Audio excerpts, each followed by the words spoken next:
इसमें सब ब्रह्ममय हो जाएगा। अर्पण, जिससे अर्पण किया जा रहा है वो भी ब्रह्म, ब्रह्मार्पणम, और जिसमें अर्पण किया जा रहा है वो भी ब्रह्म, और जो अर्पण किया जा रहा है वो भी ब्रह्म। अर्पण, जिससे अर्पण किया जा रहा है वो ब्रह्म, और जिसमें अर्पण किया जा रहा है वो ब्रह्म, और जो अर्पण किया जा रहा है वो ब्रह्म। तो स्वयं ब्रह्म की प्राप्ति समाधि अवस्था को हो जाता है। ये ज्ञान अपने को तो नहीं है, पर इतना जरूर है कि हम में जो सामर्थ्य है वो भगवान की दी हुई। बिल्कुल सरल भाषा में आपको बता रहे, हमारे पास जो भी वस्तु है भगवान की दी हुई। हम जो भी कर्म कर रहे हो भगवान के लिए, वो सब कर्म भगवान को समर्पित कर देते तो हम भी भगवत स्वरूप हो गए, हम भी भगवत स्वरूप हो गए। बड़ा आनंद का विषय, बस इसे समझ, ये ज्ञान का विषय है। ब्रह्मार्पणम ब्रह्मवीर ब्रह्माग्नो ब्रह्मणाहुतम ब्रह्मैव तेन गंतव्यम ब्रह्म कर्म समाधिना। इसी को आप भगवान में ले लो, भक्ति के द्वारा।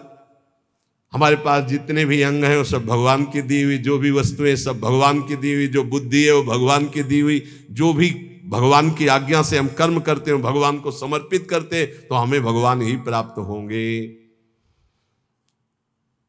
दैवमेवापरे यज्ञम योगिनः पर्युपासते ब्रह्माग्नावपरे यज्ञम यज्ञे नैवोपजुह्यति। अन्य योगी लोग भगवद अर्पण यज्ञ का ही अनुष्ठान करते हैं, जो अभी बताया।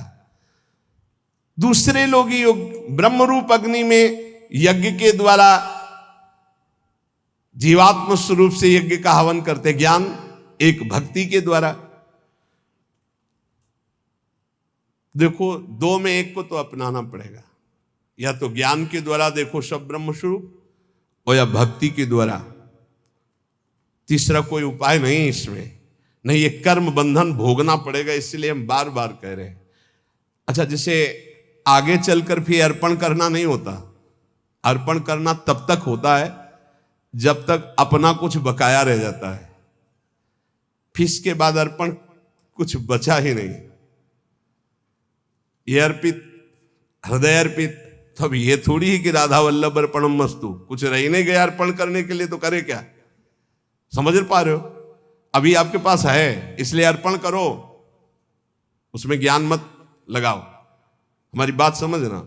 और जिनको हमारी ये बात समझ में आ रही है, तो अब अर्पण करने की कोई बची ही नहीं बात। क्या? जैसे हमारा तन अर्पित है, हमारा मन अर्पित है, हमारा जीवन अर्पित है। अब इनके द्वारा जो अर्पित, वो उन्हीं का घर जाए, नौकर की कोई पेमेंट नहीं होती। समझ रहे हो? ये आत्मसमर्पण जिनका हृदय से हो गया, उनको कर्म समर्पण करने नहीं पड़ते कि श्री कृष्णार्पणम मस्तु, राधा वल्लभ अर्पणम मस्तु। यहां हो गया है सब अर्पण मस्तु। यहां सब अपने आप सरकारी है। घर जाए नौकर की पेमेंट नहीं होती, चाहे वो बैठा रहे, चाहे फावड़ा चलावे, चाहे कुछ करे, उसका सब कुछ है। वो केवल कहने मात्र को सेवक है, वो स्वामी पर भी अधिकार रखता है। जो पेमेंट लेता है उसकी हर मिनट की पेमेंट है। तो जिसका अपना कुछ है, पति पुत्र परिवार शरीर अपना है, बच जाओगे यदि कर्म अर्पण करने वाली बात समझ में आ गई। नहीं, अवश्य में भोक्तव्यम कृतम कर्म शुभाशुभम। दोनों प्रकार के साधक बैठे हैं, एक अहमग्रह और एक समर्पित। समर्पित साधक को अगर ये समझ में आ गया है कि अब मेरा कुछ है ही नहीं, तो आपको समर्पण की 84 जी का पाठ किया, राधा वल्लभ अर्पणम मस्तु। अब यहां कुछ अर्पणम मस्तु के लिए है ही नहीं। 84 जी गवाओ, चाहे हल्ला मचवाओ, जितना बोलेंगे वो सब आपकी बात बोलेंगे। हम हंसेंगे तो हमारा भजन होगा, हम चलेंगे तो हमारी परिक्रमा होगी, बात करेंगे तो आपके स्तोत्र होंगे, क्योंकि आपके सिवा हमारा कोई है नहीं। जिनकी ऐसी भावना आ चुकी, उनको अर्पण करने की जरूरत नहीं है। समझ रहे हो? और जिनको ये है, हे परमात्मा, हे भगवान, तो फिर अर्पण कर देना, क्योंकि अभी दूरी है। वही अर्पण कर दें अपने आप को हमारे ऊपर, बस ये बात रह गई है। समझ पाए हो? अब हमारा तो हो चुका, जो कुछ होना है उनकी तरफ से अर्पण करना रह गया है। समझ में आ रही? हम जितने हैं जैसे हैं, बोले अधूरा अर्पण है, तो कह तो रहे हैं हम जितने हैं जैसे हैं, हो चुका हमारी तरफ से, अब अपनी तरफ से कर लियो। अधूरे समझ में आ रहे ना, तो पूरे कर लियो। बोले कुछ अर्पण है कुछ नहीं अर्पण है, तो सब अर्पण कर लो। अब हमारी तरफ से ऐसे हो चुका है, कोई परवाह नहीं। अगर ऐसा है तो बोलने की जरूरत नहीं, राधा वल्लभ अर्पणम मस्तु, ये बोलने की जरूरत नहीं।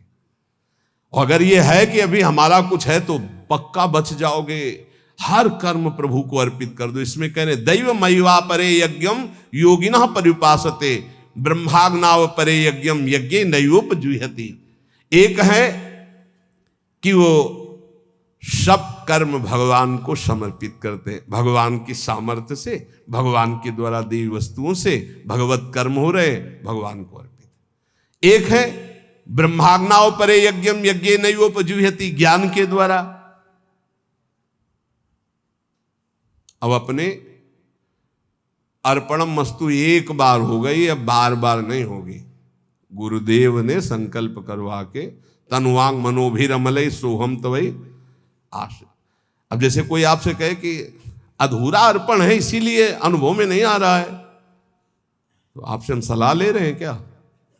और अगर गुरु जी कह दे और श्री जी कह दे, तो अब उनसे भी कहना है कि जानते हो ना अधूरा है, आप भी जानते हो ना अधूरा है, तो पूरा कर लो। हमारा जितना होना था हो गया, आप कर, हमारी तरफ से अब काम खत्म।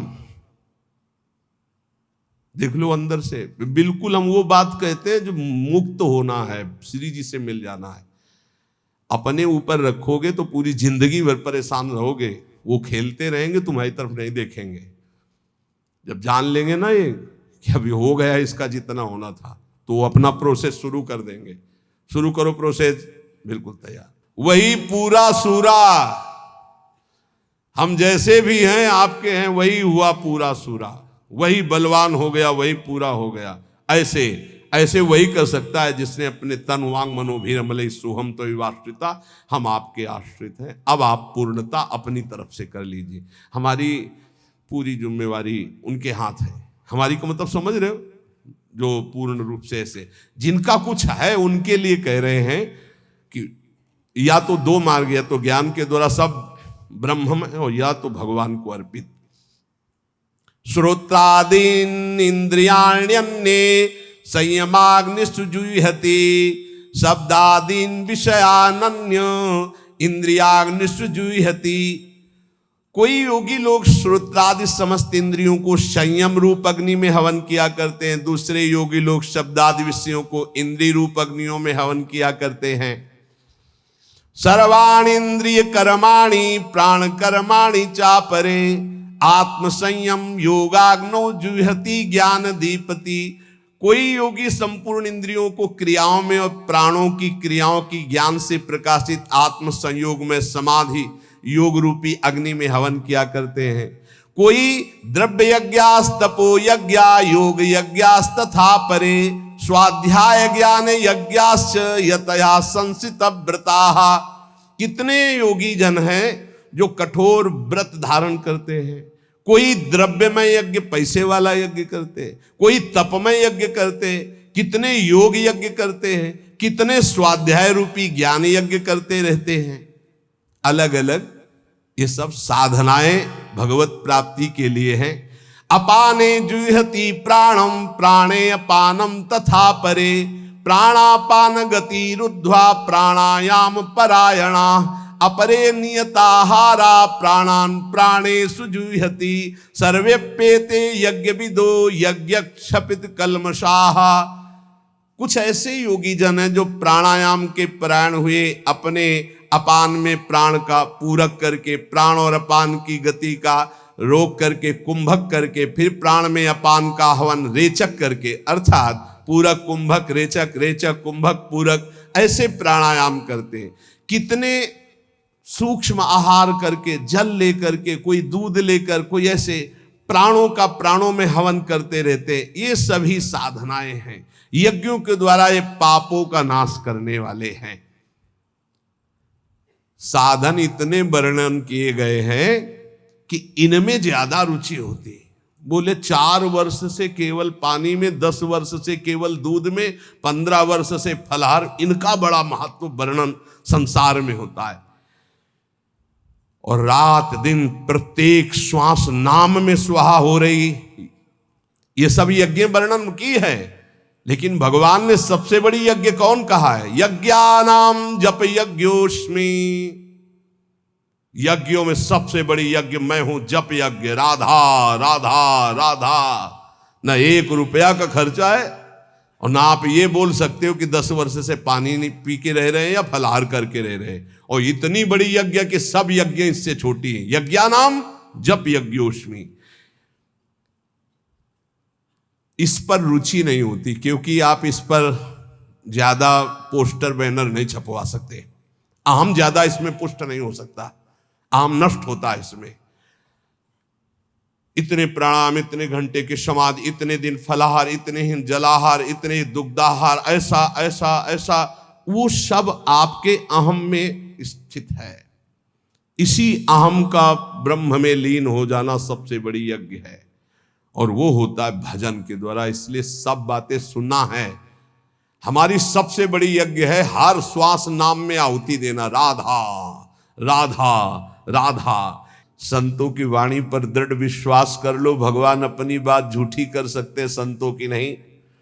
जब भीष्म जी ने भगवान को देखा, दासी रूप से द्रौपदी को लेकर हमारे पास आए और हमें छल से आशीर्वाद दिलवा दिया, सौभाग्यवती भव।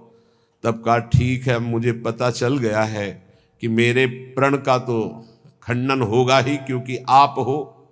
आपने, जब मैंने प्रण लिया 5 पांडवों को जीवित रहा तो मारूंगा, तो आपने सौभाग्यवती का आशीर्वाद दिलवा दिया। तो आज मैं गंगा पुत्र भीष्म आपके बल से प्रण लेता हूं कि आपने जो प्रण किया था कि महाभारत युद्ध में अस्त्र नहीं कहूंगा, तो मैं गंगा का पुत्र भीष्म नहीं कहलाऊंगा यदि कल तो आपसे अस्त्र ग्रहण न करवा दूं।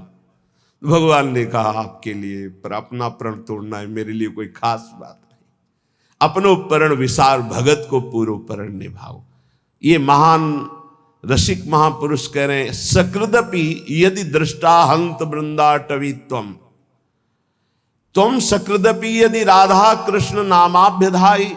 वृंदावन में आकर के यदि जय जय श्री राधे बोले या राधा कृष्ण नाम उच्चारण किया, सकृदपि यदि भक्त्या सन्नतस्त्वत् प्रपन्नो, भक्ति भाव से भरकर वृंदावन में एक बार प्रणाम कर लिया, एक बार लौट गए, तो ध्रुव महा, ध्रुव माने सत्य, आहा परम सत्य बात है, माम नो उपेक्षतासी।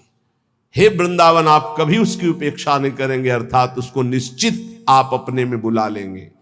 एक बार वृंदावन आ गया, एक बार यहां आकर जय जय श्री राधे बोला, यार बोल देते हैं एक बार, जय जय श्री राधे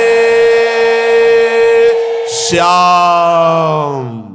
बोले सकृदपि यदि राधा कृष्ण नामाभ्यधाई, एक बार प्रिया प्रीतम की जय जय बोल दिया, एक बार वृंदावन आ गया, एक बार प्रणाम करके वृंदावन भूमि में लौट गया, तो ध्रुव महा परम सत्य, वो नरक नहीं जाएगा, उसको भगवत प्राप्ति होगी। आप सोच सकते हैं भगवत प्राप्ति कैसे हो सकती है? पूरा रजिस्टर पाप लिखा हुआ है। एक बार वृंदावन आया, एक बार प्रणाम किया, एक बार राधा बोला, एक बार बिहारी जी के दर्शन किया, इसका क्या फल होगा? महाभारत में लिखा है, एक बार श्री कृष्ण को कोई प्रणाम कर ले, एक बार, एकोपि कृष्ण कृतः प्रणामो दशाश्वमेधा व्रतेन तुल्या, दशाश्वमेधि पुनरेपि जन्म कृष्ण प्रणामी न पुनर्भवाय। एक बार कृष्ण को प्रणाम करने वाले का पुनर्जन्म नहीं होता। ये भीष्म जी की स्तव में लिखा। अब आप विचार करके देखो, जहां प्रिया प्रीतम विराजमान इस भूमि में लौट गया, रसिकों की चरण रज, प्रिया प्रीतम की चरण रज, एक बार बिहारी बिहारी जी को प्रणाम कर दिया, एक बार उनकी जय जयकार कर दिया, वो नरक नहीं जा सकता, श्रीपाद कह रहे हैं। इसलिए वृंदावने सैक पदस्पृहोपि महत्तमानां श्रुतभाषितोपि विदन्नपि स्वार्थ विधाति सर्वं हाधिं न वृंदावनाश्रयामि। महापुरुषों के वचनों में भी तुम विश्वास नहीं करते हो। कैसा तुम्हारा जीवन है? कम से कम अन्य बातों पर विश्वास ना करो, महापुरुषों के वचनों में तो विश्वास कर लो। महत्तमानां श्रुत भाषितोपि, सुन रहे हो तुम, महापुरुष जन वचन बोल रहे हैं। वृंदावनेशैक पदस्पृहोपि, एक बार तो इच्छा कर लो ऐसे वृंदावन में आने की, जहां एक बार आने का, एक बार दर्शन का, एक बार जय जयकार का, एक बार प्रणाम का। ये भगवत प्राप्ति तुम बहुत दुर्लभ समझते हो। सबसे सरल है भगवत प्राप्ति, सबसे सरल। तो बोले बहुत बड़ी बड़ी तपस्याएं, बहुत कष्ट सहा जा रहा है, और आप कह रहे हैं बहुत सरल है। तुम्हें बाहरी दिखाई दे रहा कष्ट है। जो तप करता है उसे बड़ा सुख मिलता है। जो वैराग्यवान है उसको भोगी जन कष्ट देखते, लेकिन वैराग्यवान भोगी जनों को कष्ट में देख रहा है। कितने कष्ट में जल रहे हैं। तुम्हें वैराग्यवान कष्ट युक्त लग रहा है कि दिगंबर है या एक लंगूटी लगाए है, भूखा प्यासा है। उसको जो परमानंद है वो ब्रह्मा को भी नहीं है। वैराग्यवान को, फिर बोधवान को, फिर प्रेमी को तो बात ही क्या है। महत्तमानां श्रुत भाषितोपि, ये बड़े बड़े महापुरुष जो बोल रहे हैं उसे सुनो। जितने भी संबंधी हैं, जितने भी भोग पदार्थ है, जितना भी ऐश्वर्य है, ये परमार्थ को विध्वंस करने वाला है। परमार्थ को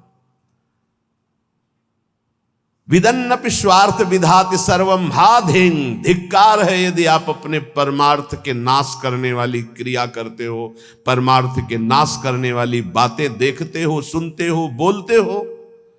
तुम महापुरुषों की बातें सुनकर भी उनके आज्ञा में क्यों नहीं चलते हो? क्या आज्ञा? वृंदावने शैक पदस्पृहोपि, एक बार कदम बढ़ाओ ना सीधा वृंदावन की तरफ, और एक बार वृंदावन में आ जाओगे तो तुम्हारे जीवन का परिवर्तन हो जाएगा। पर धिक्कार है, ये सब बातें सुनकर भी भगवत प्राप्ति की इच्छा नहीं जागृत होती। श्रीपाद कह रहे, दिव्यानेक विचित्र पुष्प फलवद वल्ली तरुणाम ततिर, दिव्यानेक मयूर कोकिल सुखाद्यानंद माद्यत खगः, दिव्यानेक सरः सरित गिरिवरः प्रत्यग्र कुंजावली, दिव्या कांचन रत्न भूमिरपि मां वृंदावने मोहयत। मुझे मोहित कर रहा है वृंदावन, मोहयत माम वृंदावने मोहयत। देखो देखो मुझे वृंदावन मोहित कर रहा है। कैसा दिव्य वृंदावन प्रकाशित हुआ। दिव्यानेक विचित्र पुष्प फलवद वल्ली तरुणाम तति, कितने सुंदर सुंदर वृक्षों में कैसी लताएं लिपटी हुई, सुंदर रंग बिरंगे फूल और इतने सुगंधित। दिव्य दिव्य अनेक विचित्र लताएं, वृक्षों का आलिंगन किए हुए दिव्य दिव्य पुष्पों के गुच्छे। भावना करो, ऐसी सौरभ भंवरे मतवाले होकर के गुंजार कर रहे, रसीले फल लगे हुए हैं, और दिव्य दिव्य अनेक मोरों के झुंड उन वृक्षों के नीचे नृत्य कर रहे हैं, और शाखाओं पे बैठी हुई कोकिला गान कर रही हैं। सुख शाखा जो सुख आदि हैं पक्षी, वो ऐसे आनंद उन्मत्त होकर के गान कर रहे हैं मानो राग रागिनियां मूर्तिमान बैठी हो।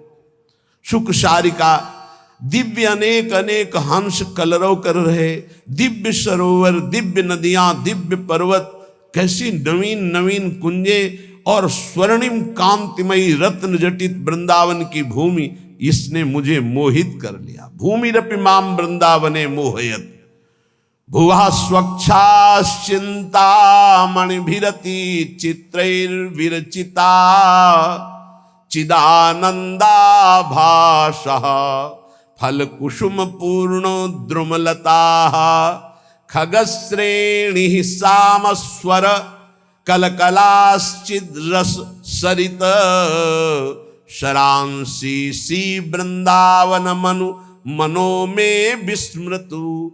अहो मेरा मन विस्मृत अवस्था को, देहातीत अवस्था को प्राप्त हो रहा है। कैसी सुंदर स्वच्छ भूमि वृंदावन की, दिव्य वृंदावन की, करोड़ करोड़ चिंतामणियों से जटित ये भूमि, कैसा सुंदर रासमंडल, कैसी चिन्मय लताएं, कैसा चिन्मय फल, कैसे चिन्मय पुष्प, और यहाँ के पक्षी जब गान करते हैं तो शाम वेद की ध्वनि प्रकट होती है।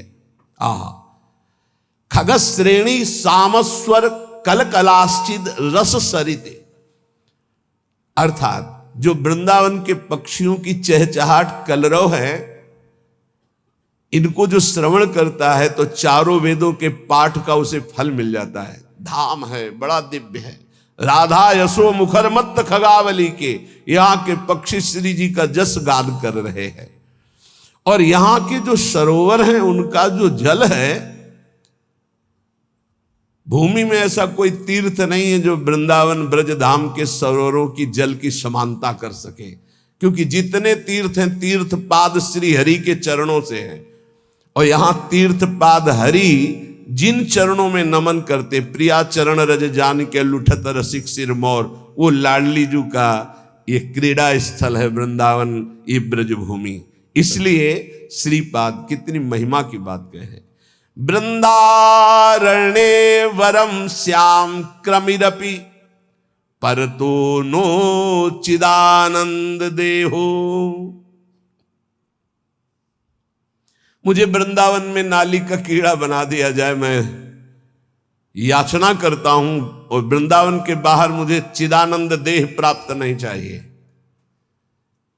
ये जब वृंदावन की दिव्य महिमा को श्रीपाद जाने तो ये बात कही। ये कैसी कोई साधारण बात नहीं है। ये मानव देह में ऋषि स्वरूप से दिव्य वृंदावन का आनंद ले रहे हैं, तो क्या कह रहे हैं? वृंदारण्ये वरम, मैं श्रेष्ठ मानूंगा, श्याम क्रमिरपि, यदि मुझे कीड़ा बना दिया जाए नाली का, परतरो न चिदानंद देहो, अन्यत्र मुझे चिदानंद देहधारी बना दिया जाए तो मुझे नहीं चाहिए। क्या है दिव्य वृंदावन की अनुपम महामाधुरी।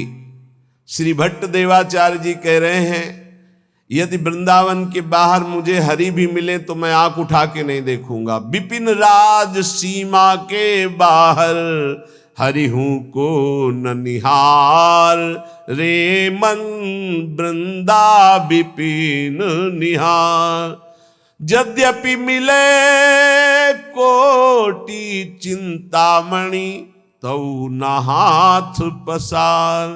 जय श्री भट्ट धूलि धूसर तन, ये आशा उर्धार, रे मन वृंदा विपिन निहार। ए भाई, वृंदावन के बाहर हरि भी हो तो आंख मत लड़ाना, मत आंख उठा के देखना, क्योंकि वृंदावन के बाहर होते हुए चतुर्भुज नारायण रूप हो गए।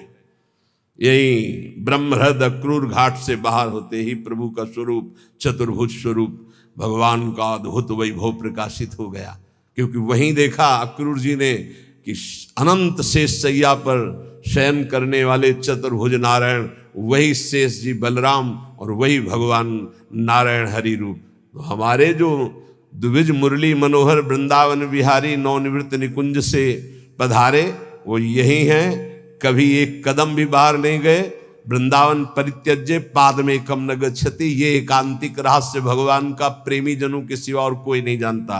भगवत रसिक रसिक की बातें रसिक बिना को समझ सके ना। श्रीपाद कह रहे हैं,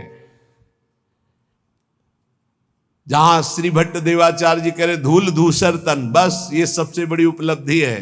वृंदावन की रज शरीर में लगी हो और प्राण छूट रहे हो राधा राधा राधा, तो वो बात बनेगी जो बड़े बड़े योग साधना से नहीं बनती। इसीलिए कह रहे आंख उठा के बाहर मत देखो, धैर्य पूर्वक समय काट लो, इसी रज में प्राण त्याग दो।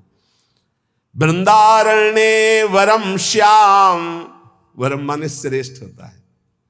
मेरे लिए सबसे श्रेष्ठ बात क्या होगी कि यदि मुझे वृंदावन में कीड़ा बना दिया जाए। क्रमीरपि पर तो न चिदानंद देहा, बाहर मुझे कहीं चिदानंद देह भी मिले तो मुझे नहीं स्वीकार है, वृंदावन में मुझे कीड़ा बनना स्वीकार है।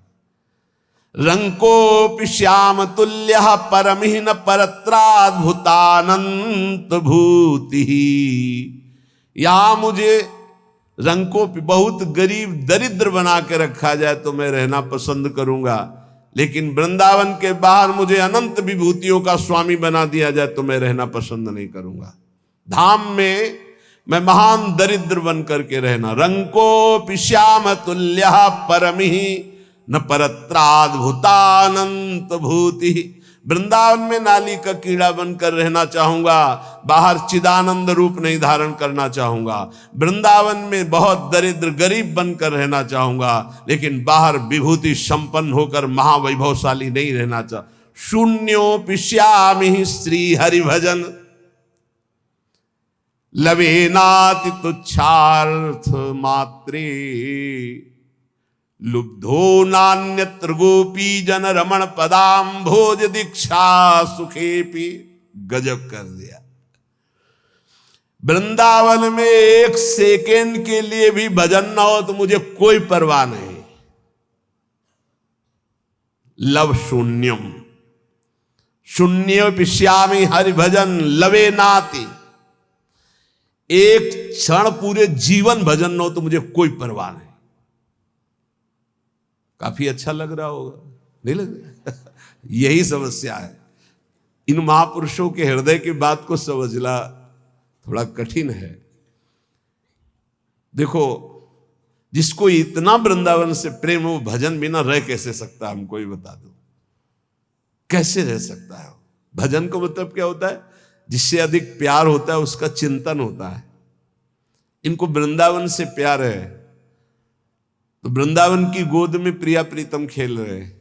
ये प्रिया प्रीतम के बिना एक सेकेंड नहीं रह सकते, इनके प्राण निकल जाए, ये जी नहीं सकते। अभी आपने ऊपर सुना कि तुम महापुरुषों की बातों को सुनकर धारण क्यों नहीं करते हो? देखो वृंदावन कैसा चिदानंद रूप प्रकाशित करता है। अभी सुना आपने? ये तो कुंज निकुंजों की शोभा, इनमें जो विहरण करने वाले हैं वो प्रभु, क्या वो श्रीपाद को नहीं दिखाई दे रहे? ऐसे महापुरुष जैसे हरिराम व्यास जी करे, काहू के बल भजन को काहू के आचार, व्यास भरोसे कुंवर के सोवत पांव पसार। तो लगता है इनको भजन से मतलब नहीं। भैया इनका रोम रोम भजन में है। महापुरुषों की बातों को समझना। वृंदावन में जो कबहू कछुक भजन नहीं होए, रज तो उड़ी लागे तने पीवे यमुना तोए। यमुना जी की पावन स्पर्श करती हुई लहरों को जो वायु और रज को लेकर जो वायु बिना भजन कराए छोड़ेगी। चलत फिरत सुनियत यह श्री राधा वल्लभ लाल, ऐसे वृंदा विपिन में बसत रहो सब काल। ये 25-26 वर्ष पहले की बात कह रहे हैं। यहां हार्न नहीं बजा सकते थे आप, स्कूटी का या कार का हार्न नहीं बजा सकते। खिड़की खोलो, राधे बोलो, जो ए राधे मार्ग दीजिए, ऐसे। और जिससे पहला शब्द रिक्शा वाले से बात करना है तो राधे, वो उत्तर देगा तो राधे। धीरे धीरे प्रभाव बदल रहा है, आधुनिकता का ऐसा प्रभाव बदल रहा है। नहीं, ये देखा है। यहां हार्न नहीं दिया जाता था, यहां राधे राधे बुलाया जाता है। ये धाम है। धीरे धीरे वो जैसे हवा चलेगी तो फिर आएगी ना, तो आधुनिकता की हवा चली हुई, इतनी बाढ़ आ रही है आधुनिकता की कि नाम छूटता जा रहा है। ये धाम है। मथुरा में यहीं से केवल सीमा पार हो, मथुरा में जय श्री कृष्ण, वहां आपको सुनाई दे। वहां जय जय श्री राधे अगर कोई बोलेगा तो वृंदावन का होगा, जय श्री कृष्ण। ये केवल महामहिम धाम, इस महापरा विद्या राधा नाम की गूंज हो रही। यहां श्रीपाद कह रहे हैं, लव माने बहुत छोटा समय होता है, जीवन में लव भर भी भजन ना हो तो मुझे कोई परवाह नहीं। इसका मतलब समझ रहे हो? वृंदावनवासी का वास ही बहुत बड़ा भजन हो जाता है। भजन के 4 अंग हैं, नाम रूप लीला धाम। रूप का चिंतन नहीं हो रहा, नाम जप नहीं हो रहा, लीला चिंतन नहीं हो रहा, तो धाम में हो। 4 अंग हैं भजन के। अब जो धाम में उसे नाम अपने आप पकड़ लेगा। देखो वृंदावन का प्रभाव सुनो, ये भजन कराए बिना रह नहीं सकता आपको। हिया फिरे स्वार्थ आपने भजन गए फिरे बाह। उद्दंडता मत ले आना अपने मन में ये बात सुन करके। ये निष्ठावान महापुरुषों की जो चरम निष्ठा है, वो भजन की स्थिति ऊपर है। वो कर नहीं रहे, हो रहा है उनका भजन। वो उनकी स्थिति को समझना है। कह रहे लव मात्र हरि भजन ना हो तो भी मुझे कोई परवाह नहीं। नाली का कीड़ा बना दो, बाहर चिदानंद होकर नहीं रहना चाहता। वृंदावन में टुकड़े मांगकर जीऊंगा, गरीबी दरिद्रता से निवास करूंगा, पर बाहर विभूति संपन्न मैं महान वैभवशाली नहीं होना चाहता। वृंदावन में एक लव मात्र के समय का भी भजन न हो तो मुझे कोई परवाह नहीं, आजीवन वृंदावन अखंड वास करूंगा। अब जो आगे की बात कह रहे हैं बहुत होश से समझना है, नहीं तो गड़बड़ हो जाएगा। कह रहे हैं लुब्धो नान्यत्र गोपी जन रमण पदाम्भोज दीक्षा सुखेपी तुच्छार्थ मात्रे। तुच्छार्थ कहते हैं भोगों को, तुच्छ अर्थ जिनका निकलता भोग। यदि मेरे हृदय में तुच्छ भोगों की लालसा जागृत है तो भी मैं वृंदावन में ही रहूंगा। उसका अर्थ दूसरे रूप में, अगर उसको भावार्थ में लिया जाए तो मैं विषयी होकर वृंदावन में रहना पसंद करूंगा, भजनानंदी बनकर बाहर नहीं। मैं दरिद्र होकर वृंदावन में बसना पसंद करूंगा, वैभवशाली होकर बाहर नहीं। मैं नीच कीड़ा बनकर रहना पसंद करूंगा, चिदानंद देह नहीं। और कह रहे हैं लुब्धो नान्यत्र, मैं कहीं लुब्धायमान नहीं हो सकता। अगर कोई कहे कि गोपी जन रमण के पाद पद्मों की प्राप्ति में बाहर तुम्हें करा देता हूं, आ जाओ, तो मैं कदापि नहीं जाऊंगा, यहां विषयी बनकर रहना पसंद करूंगा। गजब की निष्ठा, गजब की निष्ठा।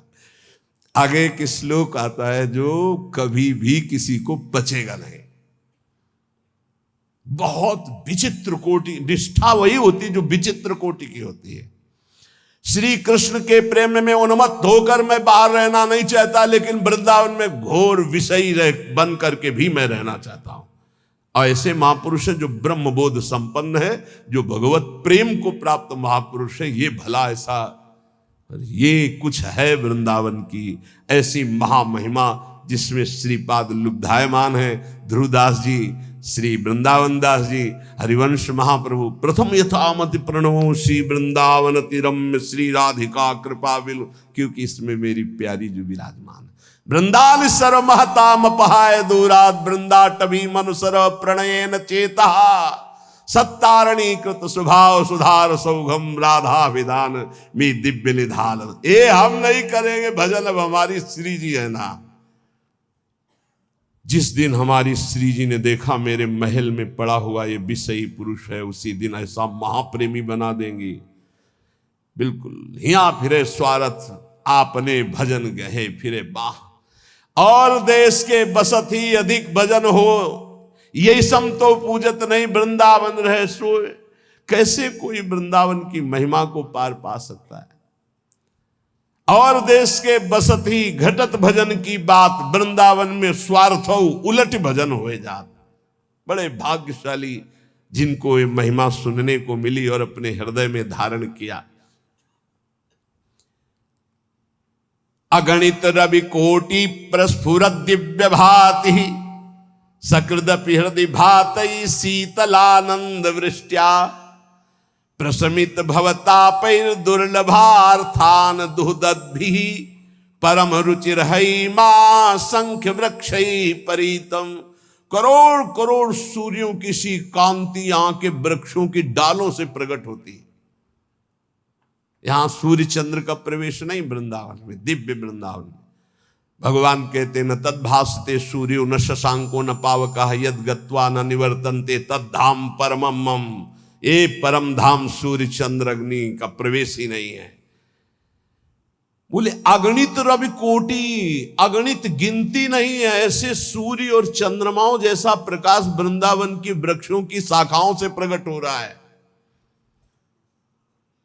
कैसा रमणीय वृंदावन, जहां हमारे प्रिया प्रीतम गलवैया दिए हुए चल रहे, कोई सखी छत्र लिए, कोई चवर लिए, कोई बाजत मृद मृदंग, नाचत सभय सुधंग, नृत्य करते हुए कोई आगे चल रहे, कोई मृदंग वीणा वेणु ऐसे वाद्य बजा रहे, कोई पुष्पांजलि अर्पित करे, कोई जय हो खग मृग पशु पंछियों का कोलाहल, और ऐसी सुंदर सुंदर दिव्य लताएं फूली हुई प्रिया प्रीतम के अंग की सौरभ संपूर्ण वृंदावन को सुवासित कर रही।